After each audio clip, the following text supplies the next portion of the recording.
If numbers are not a human invention, but the original language of the universe, if equations are not tools, but keys that unlock the mysteries of existence, when we gaze at the night sky and see galaxies slowly rotating, when we look down at a seashell and witness the perfect curve of each spiral, when we listen to our heartbeat and feel its incredible rhythm, we are listening to a language older than sound, deeper than time. It is called mathematics. This is not a coincidence. It is not a formulaic understanding humans have imposed upon nature. It is the manifestation of some internal structure, a universe that seems to have written its own destiny in mathematics long ago. For centuries, we have used mathematics to describe everything, from the motion of celestial bodies to the leaps of particles. Mathematics is everywhere, yet remains mysterious. But perhaps we have always misunderstood its nature. Mathematics might not be a tool for understanding the universe.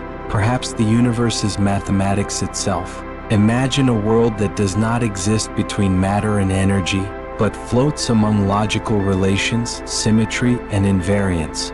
Here, particles are not defined by mass, but by formulas. Reality is not woven from events, but upheld by structure. Existence is not a flowing substance, but a solution to an equation.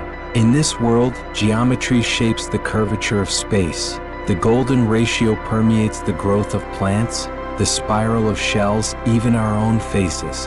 The Fibonacci sequence hides in the vortex of a storm, the structure of a galaxy.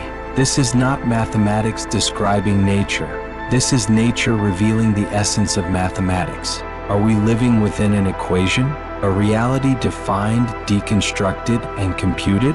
Is every beat, every color, every event we perceive merely the running result of some higher dimensional mathematical program?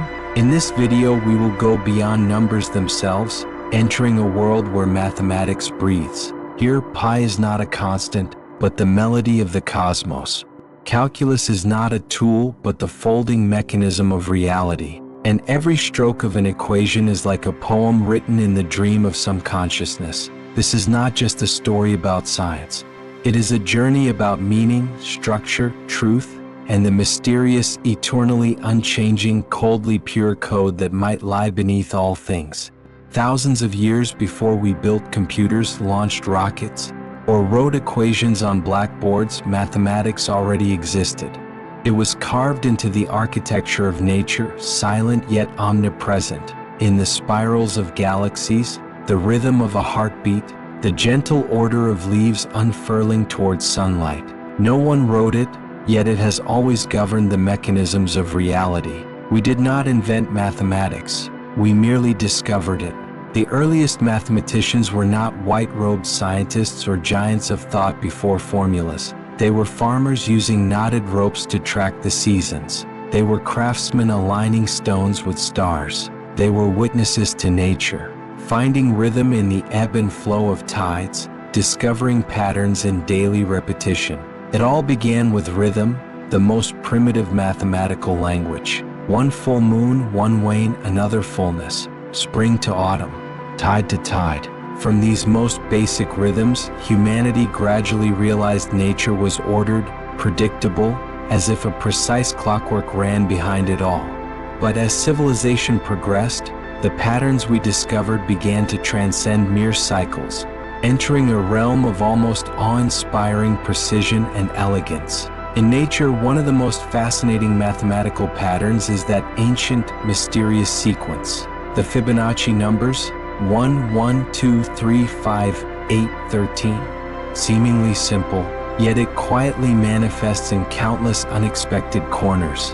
The number of petals, the vortex of a shell, the structure of a typhoon, the shape of a galaxy. This is no coincidence. It is nature's code. All this tells us that the reality we see is not a chaotic accident, but hides deep order and logic. But the question arises, where does this order come from? Why can mathematics describe the universe? Could this universe itself be a giant formula, computing, thinking? Look at a sunflower. Its seeds are not scattered randomly. They extend from the center along spiral tracks, circle after circle, directions interwoven, dense yet orderly. Count them carefully, and you'll often find 34 spirals in one direction and 55 in another. This is not chance. This mysterious regularity appears in pine cones, pineapples, even tree branches. It's as if nature holds an invisible blueprint, guiding all growth with mathematical precision and elegance. The core of this blueprint is an ancient numerical sequence, the Fibonacci sequence, and the ratio of its consecutive terms approaches a mysterious proportion, 1.618, the golden ratio. From ancient Greek statues to Da Vinci sketches, from the Parthenon to the spiral of a shell, it has captivated artists and architects, and quietly appears in the rotation of hurricanes, the structure of galaxies, even the shell of a nautilus. This is no coincidence, but nature choosing the optimal arrangement. In the eyes of evolution, aesthetics is also a form of efficiency. But nature's romance with mathematics doesn't stop at numbers. It delves into the heart of geometry. Each snowflake is a six-cornered miracle frozen in ice. Water molecules bond in the cold, forming order from disorder, drawing symmetry from chaos. No two snowflakes are identical, yet all obey the same geometric laws. Bees, too, are tireless geometers. They build hives with hexagons, the optimal solution for filling a plane while minimizing material. Mathematics tells us this is the epitome of efficiency, and bees mastered it without instruction. Spiders' webs spread with mirror symmetry, lightning splits along its flight path in the air, and the human lung is an inverted tree, each bronchiole branching repeatedly to maximize oxygen exchange in the most space-efficient way. This is not chance. These are not biological structures. They are geometric answers, precise solutions to problems of survival, space, and energy distribution. At this moment, you might begin to doubt. Perhaps the universe is not a machine running randomly, but an architect skilled in geometric design. And we are merely slowly learning to read its blueprints. Mathematics doesn't just shape space, it seeps into every beat of time. The frequency of a bird's wing flap, cicadas emerging after 13 or 17 years underground, these seemingly mysterious cycles are actually meticulously calculated survival strategies. Why 13? Why 17? Because they are prime numbers, avoiding overlap with the life cycles of other species, minimizing synchronization with predators. Rhythm has never left us. Your heartbeat, the flutter of an eyelid, the flicker of a neuron, each draws waveforms in time. They have frequency, amplitude, period. They compose you, and they can be mathematically modeled, even predicted. We think emotions are unbound by rules, but even the most moving music is ultimately just organized vibration. A note is a frequency. The relationship between two frequencies determines whether they sound harmonious or dissonant. When the ratio is 2 to 1, 3 to 2, 5 to 4, simple integer ratios, you hear harmony. When the ratio is complex and not whole, the discomfort you feel isn't a psychological issue, but a conflict of waveforms. Nature favors integers. Our ears are merely faithfully echoing this preference, and a deeper melody has long been playing within you. The cycle of day and night, the surge of hormones, the tides of energy, all follow circadian rhythms. It's not arbitrary arrangement, but a mathematical symphony of light and dark. Your biological clock is the universe's time, whispering to your body. Looking deeper, mathematics still reigns in the construction of crystals. These silent architectures displaying perfect symmetry at the atomic level. Rock, quartz, diamond, their shapes are not accidental. The direction, angle, and speed of their growth are controlled by the principle of energy minimization, precisely described by group theory, matrices, symmetry. They are not just beautiful, they are solidified versions of equations. Even the code of life, DNA's intertwined double helix, is a mathematical movement. Its structure has a fixed twist angle, base pairing, spacing, and periodicity. How it replicates, expresses, mutates, all behind it is a concerto of probability, statistics, and physical rules. Here, mathematics is no longer a tool for explanation. It is the rule of life itself. It is not the language we use to understand life. It is that very language. If the universe speaks, mathematics is its tone. If life is a performance, mathematics is its metronome. Of course, not everything is perfectly orderly. The natural world is not a showcase of flawless equations. It has wildness, chaos, things we call unpredictable. But chaos does not equal the absence of rules. In chaos theory, we discover a surprising fact. Even behind the most unpredictable phenomena lies a mathematical skeleton. Imagine a weather system so complex, so sensitive, that a butterfly flapping its wings in Brazil might, days later, trigger a storm in Texas. This is not myth, it's mathematical logic, the butterfly effect. Tiny differences in initial conditions are amplified over time, forming grand, irreversible motion. But even so, chaos is not utter disorder. Mathematician Edward Lorenz discovered a marvelous shape in numerical simulations, the Lorenz attractor, a path that never repeats yet never escapes, as if chaos dances in a cage of its own making. Then look at the Mandelbrot set, that dizzyingly mysterious mathematical image. It comes from a formula simple to the point of disbelief, yet generates infinite complexity and self-similarity. Zoom in again, there are always more details. This is fractal geometry, and fractals don't exist only on computer screens. They permeate reality. Rivers winding down from mountains, carving the earth, forming branches. The contours of mountains are similar up close and from afar. Clouds, coastlines, tree roots, vascular networks. Their shapes are not chaotic clutter, but recursive, mathematical. Nature imitates itself over and over again. This is nature's paradox. Its chaos is also mathematics whispering.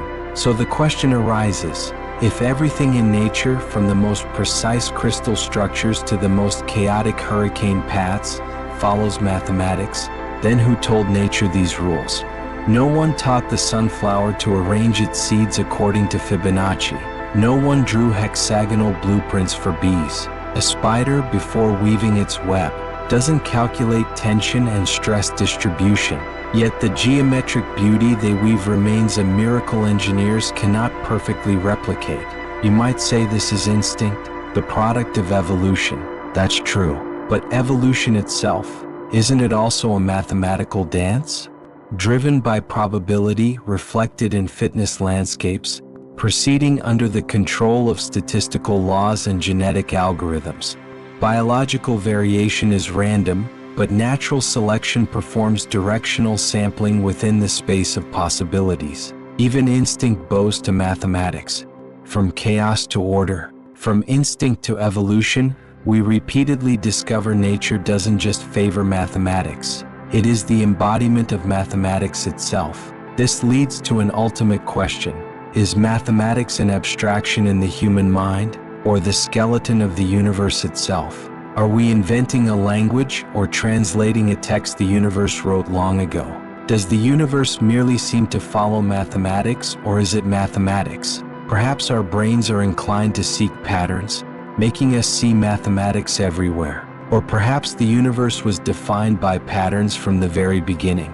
Whichever answer is correct, one thing is clear. Even in the most untamed, most primitive natural forms, the universe is like a mathematical symphony, slowly playing across infinite scales from atom to galaxy.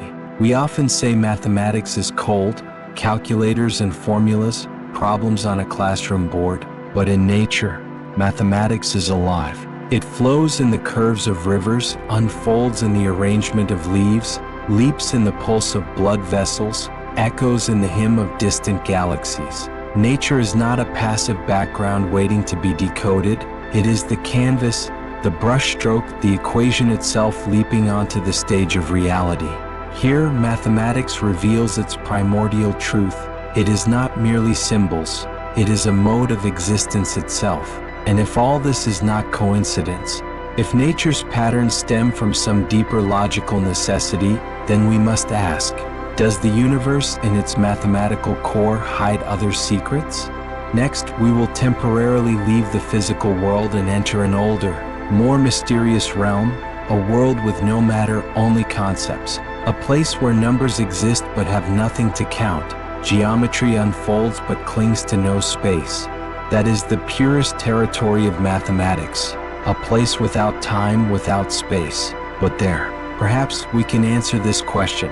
If no one is counting, do numbers still exist? Imagine the number 3. Close your eyes.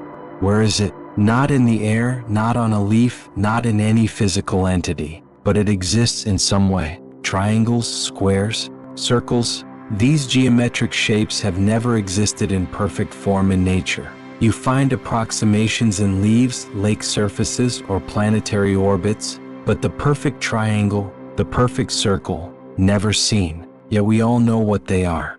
They exist in our minds, on blackboards, on pages, even clearly discernible in dreams. And the rules they follow do not depend on the existence of reality. 2 + 2 is equal to 4. Even if the universe vanished into nothingness tomorrow, this truth would not waver. This confronts us with one of philosophy's most challenging questions.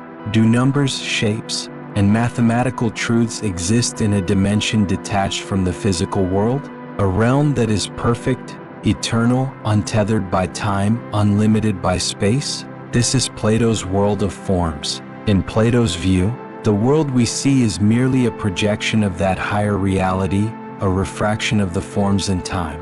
The circle you draw in the sand can never be perfect, but the perfect form of the circle, like a curtain hanging behind the cosmos, exists on a plane transcending time and space. We did not create these forms, we discovered them. We did not invent the number 7. It was already there, waiting quietly when we first opened our eyes and saw it. This may sound abstract, but consider, why can mathematics predict reality? Why can equations on paper accurately describe planetary orbits, the propagation of light, the behavior of particles? Why can a purely mental construct so profoundly match the material world? If mathematics were merely a human construct, a cultural product, a variant of language, it shouldn't foretell physical phenomena we haven't yet observed. Yet the opposite is true. Imaginary numbers were initially mocked as imaginary playthings. Today they are at the heart of circuit theory and quantum mechanics. Riemannian geometry was once an abstract mathematical game until Einstein used it to describe the curvature of spacetime itself. It's as if mathematics knows something we do not, as if those structures were already there waiting to be revealed. For Platonists, this has never been a secret. Mathematics is not a human invention. It is the skeleton of reality. It exists in a realm independent of space-time, a placeless place where every mathematical truth stands silently. We are not creating equations. We are receiving them like distant radio waves from a deeper layer of reality. This view is not accepted by all, but it possesses a disturbing persuasiveness. If Plato was right, then in that untouchable realm, there already exists a cosmic library. Every shape, every number, every formula floats in the silence of dimensionless space, waiting to be perceived. And our universe seems to be but one projection from this library. Perhaps reality is not shaped by matter, but determined by mathematics. The world we see is merely a projection of patterns too pure to be seen, an inverted reflection of logical structures in three-dimensional space. This notion sounds almost mystical, yet it is also profoundly rational. When a mathematician discovers a new theorem, what really happens?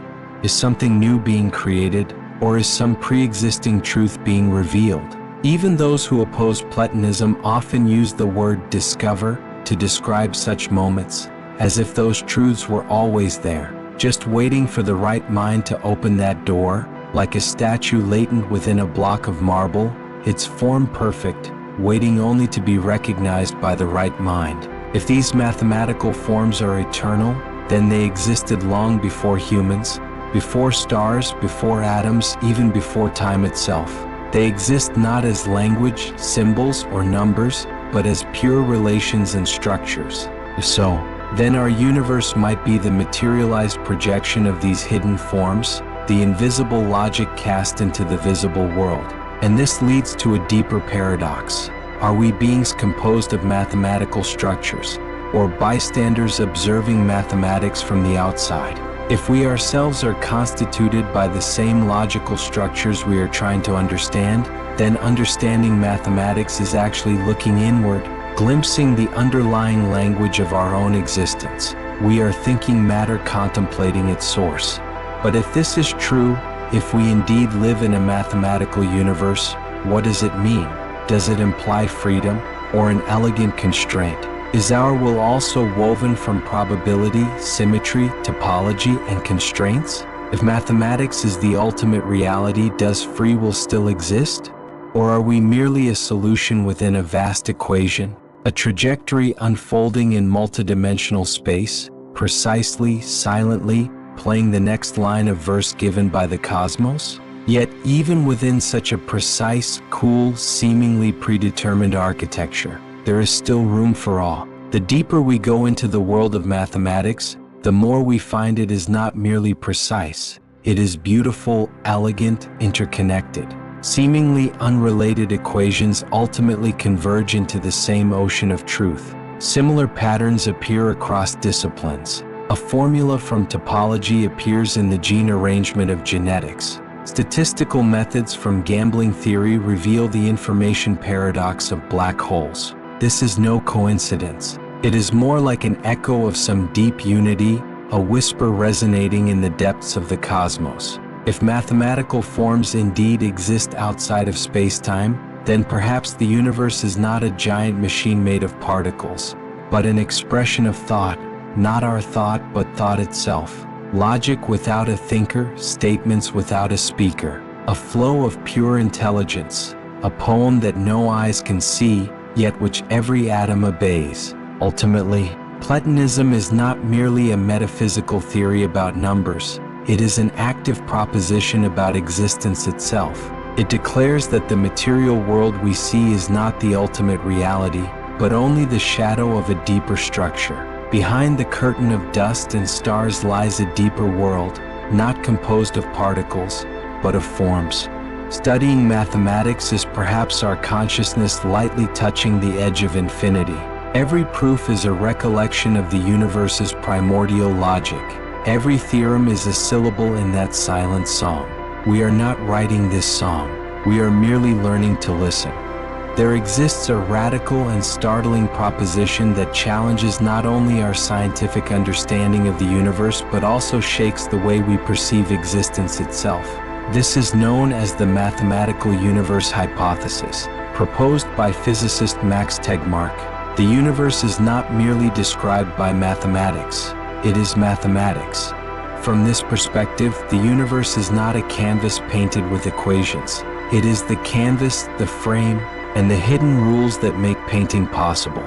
Every particle, every physical law, every moment of time, every configuration of space is merely a projection of a mathematical structure, an abstract existence independent of human thought, composed of symmetries, patterns, and axioms. We are not observers of the mathematical world. We are part of it, structures embedded within it, reflecting as consciousness, a self-expression of mathematics itself. This is no longer the traditional physics picture of a universe governed by mathematical laws. It is a more extreme declaration. The universe is not a machine controlled by rules. The universe is those rules, the place where formulas become concrete, theorems become existence. To accept this view is to envision ultimate reality as composed not of particles, energy, or space, but of logic. Beneath the quantum foam, beneath the curved spacetime of general relativity, the most fundamental level is not things, but patterns, relations, abstract structures. In this view, an electron is no longer a point-like particle of some substance. It is an expression of a mathematical symmetry. Space is not a container holding things. It is a topological network defined by relational geometry. Time is no longer an intuitive flow like a river. It is an emergent property arising from a higher dimensional mathematical structure. The implications are staggering. If this is true, then what you see, think, and are made of is essentially mathematics, not a human tool, not a classroom technique, but the very structure of reality itself. If the universe itself is a mathematical structure, then all other self-consistent mathematical structures must also exist in the same way. This implies the universe is not just one, but a multiverse composed of all possible mathematical structures, each as real as our own, each with its own dimensions, constants, rules, and logic. And the reason we exist in this universe is simply because it happens to support observers like us. On this level, every logically self-consistent set of equations is a universe. Every coherent axiomatic system corresponds to some form of reality. Our universe, with its elegant laws and fine-tuned constants, is not special. It is merely one coordinate in an infinite mathematical landscape. In this setup, the long-standing mystery of why mathematics is so effective in physics is no longer mysterious, because mathematics is not a language we use to describe reality, it is reality. We are not using mathematics to decode the world. We are gradually discovering the structure we are already embedded within. Mathematics was never invented, it was discovered. It is not a framework we impose on the cosmos. It is the cosmos' skeleton. The seemingly chaotic, random, unpredictable phenomena in nature are actually just perturbations atop a deep mathematical order, a surface fluctuation upheld by formal logic, abstract structures, and perfect consistency. Yet this idea is not without philosophical tension. If all mathematical structures truly exist, then the question shifts to another dimension. Why does our structure contain the flow of time, the illusion of change, the increase of entropy? If the mathematical structure we inhabit is just one branch within an eternal, self-consistent space of truths, then where does our experience of time, our perception of past, present, future, our memory of flow, decay, transformation, come from? In a realm where all truths are already established, is the sensation of change merely the way consciousness traverses the structure along a particular path? When mathematical complexity is sufficient to encode self-referential systems, conscious observers emerge therein. These observers can simulate themselves and model their environment, traversing a series of states they experience as time. Our perception of the present, our memory of the past, our anticipation of the future. These are not properties of the universe itself, but byproducts of our embedding within a specific mathematical structure. We are like a piece of code running in a vast inferential network defined by a set of complex axioms. And the time flow we perceive is merely a convenience of that subroutine within the structure. What about free will and creativity, the pinnacles of human experience? Are these too merely emergent phenomena of mathematical relations? In Tegmark's universe model, even choices and inspirations can be reduced to quantifiable, calculable, derivable complex dynamics, expressions of local solutions within a vast space of equations. The fury of a storm, the orbit of the moon and the chant of tides, the tremor of a mind, the flash of poetry, all are different sentences of the same invisible grammar. Every passion, every moment of insight, is merely a perceptible amplitude within an infinite calculation process.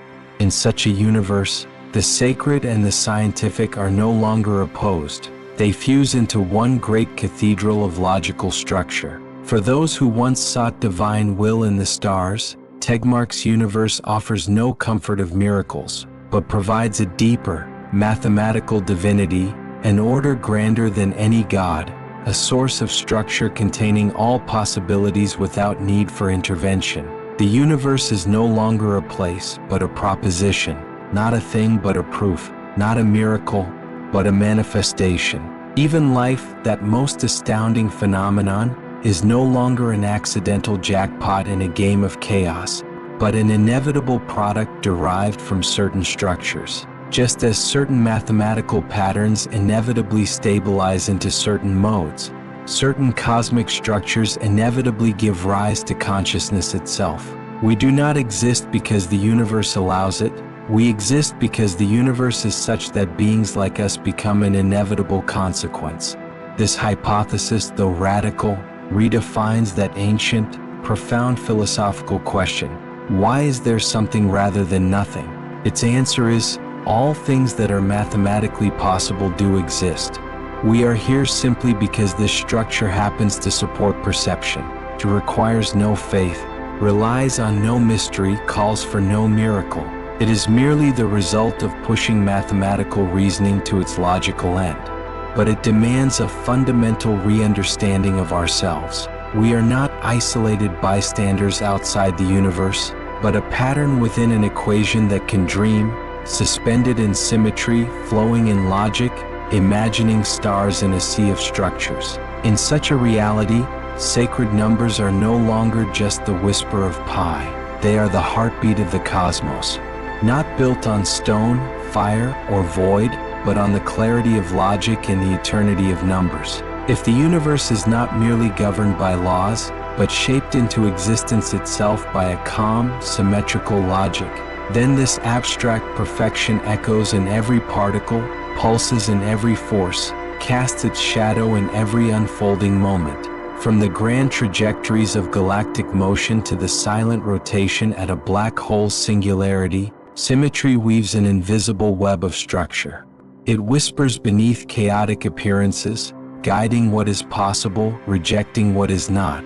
It is as if the universe is a self-enforcing text, writing in space-time with the language of invariance. But this symmetry is not merely superficial decoration or aesthetic preference. It is structural, ontological, like an ancient code threaded through the fibers of reality, humming of its origin.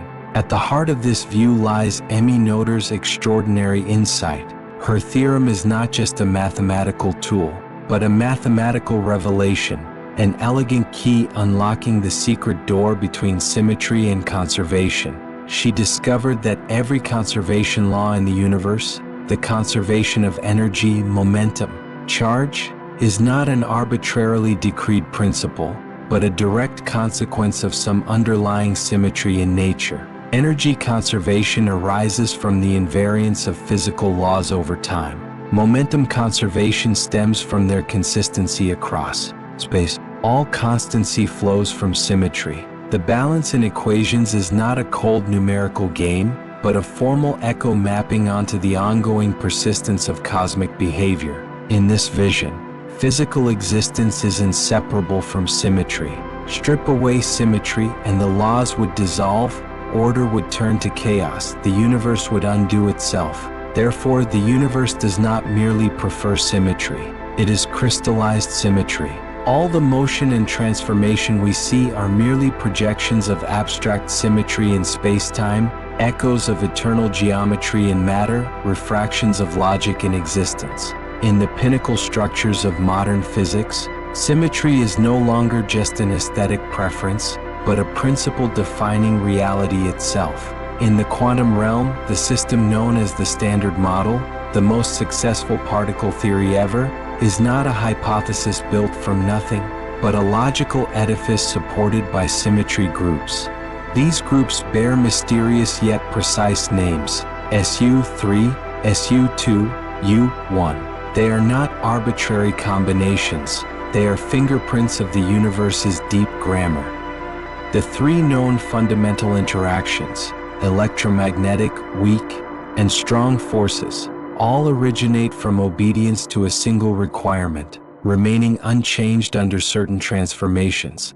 This is the essence of gauge symmetry. In abstract mathematical spaces, not of length, width, or time, but of invisible dimensions of rotation, phase, and exchange, these symmetries uphold nature's continuity. In other words, when you change a field in a way that respects symmetry, the physical laws remain the same, and this invariance itself is the reason forces arise. In this view, force is not a push or a pull, but nature's self-compensation to protect its deep symmetry. The photon, carrier of the electromagnetic force, is an echo of U1, symmetry conservation.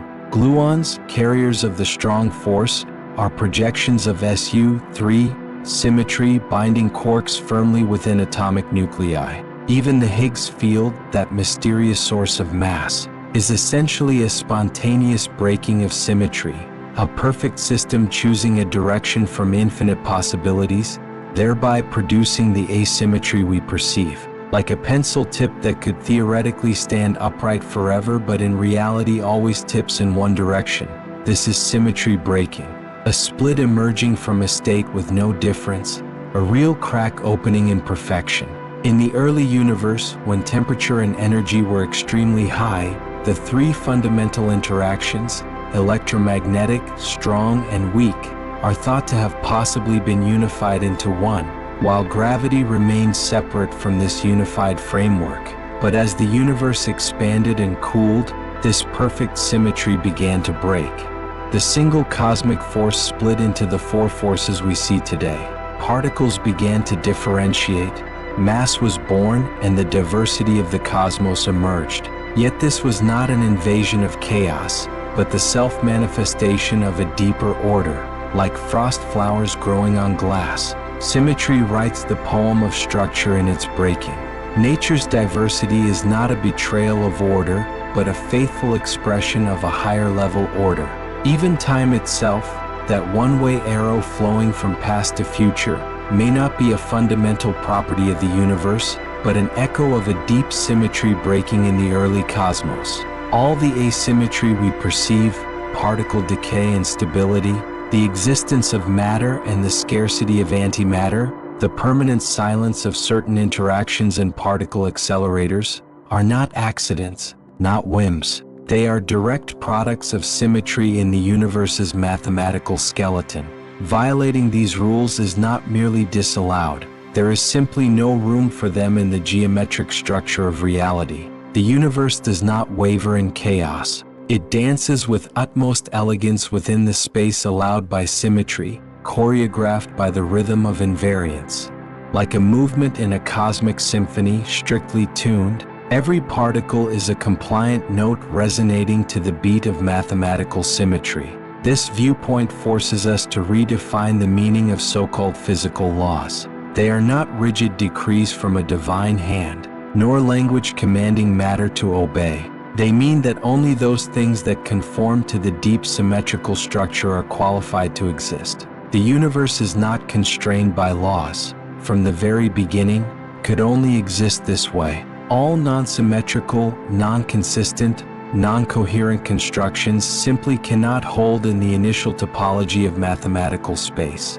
Therefore, symmetry is not merely a description of reality, it is the selection mechanism of existence itself. Among countless possible mathematical universes, only those with coherent, stable, self-consistent structures can come into being. The universe we inhabit was not chosen. Symmetry allowed it to be. Yet even within this seemingly sacred order, unfathomable mysteries remain. Why these symmetries and not others? Why does a slight CP violation exist in the cosmos, quietly introducing asymmetry into a reality whose aesthetic is balance?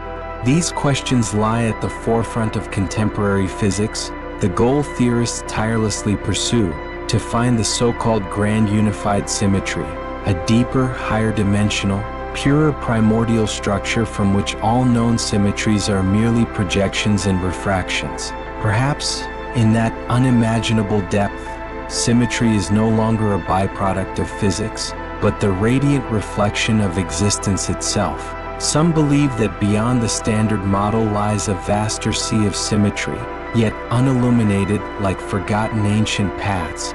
All known laws and particles merely fruits and projections on its branches. Others turn their gaze to M-theory, where symmetry resides not just in our perceivable four dimensions, but vibrates quietly in 10-dimensional space. The twisting and folding of hidden dimensions determine not only the character of particles, but also the texture of time and space themselves. Still other scholars dream of even higher dimensional constructions, exceptional Lie groups or infinite dimensional superstructures, which might, at some future moment, reconcile gravity and quantum theory, harmonizing general relativity and quantum field theory in a deeper palace of symmetry. In each of these explorations, symmetry is the compass, the guiding whisper. It is not a thing to be discovered, but the direction itself in which we move toward truth. The ancients perceived echoes of sacred harmony in the proportions of temples and the motions of stars. Modern physics, while stripping away the cloak of myth, retains that profound reverence. In symmetry, we find not only elegance, but necessity. The universe not only prefers symmetry, it must be symmetrical. In this necessity, it reveals itself not through chaotic impulse, but through an unwavering mathematical silence. Natural laws are not commands that leap out from equations. They are themselves the products of those equations. And those equations, in turn, are a language shaped and constrained by deep symmetries. And knowing this is not mastering a skill, but acknowledging a fact. Existence can only be this way. In the deep silence of this mathematics, the universe breathes, maintaining an incredible balance on the edge of logic and possibility. It is a crystal made of patterns, an invisible lattice, hidden within a reality we cannot see, yet cannot escape. All right, my friend, let's pause our conversation here tonight on the mysteries of the universe. Now allow me to press pause for you. Set aside all thoughts and inquiries, and simply, quietly, be in this moment. From here, my voice will fade away, leaving only the silent tapestry of the cosmos, and a carefully chosen piece of pure music, tuned to 432 Hz. Science suggests this frequency resonates deeply with the natural vibrations of the universe and the rhythm of life itself, soothing your nervous system and guiding you into deep relaxation. Now, find your most comfortable position, gently close your eyes, or let your gaze rest softly upon the stars. May you release all weariness from the world, letting your consciousness drift on the waves of music, floating into boundless tranquility. Good night, sweet dreams, until we meet again among the stars.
you.